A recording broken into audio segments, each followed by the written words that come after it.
حدیث نمبر 3201 حضرت ابو ہریرہ رضی اللہ تعالیٰ عنہ سے بیان کرتے ہیں، خزاعہ قبیلہ کے لوگوں نے فتح مکہ کے سال اپنے ایک مقتول کے بدلے میں بنو لیس کا ایک شخص قتل کر دیا۔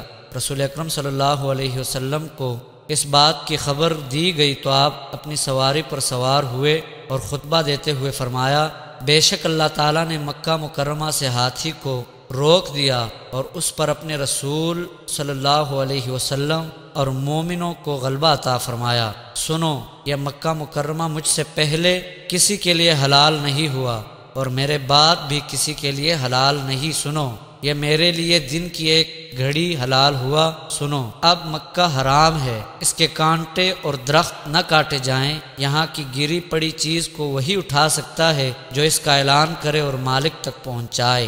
جس کا کوئی آدمی قتل کیا جائے اسے دو باتوں میں سے ایک کا اختیار ہے، یا تو اس کو دیت دی جائے گی یا وہ قتل سے قصاص لے گا۔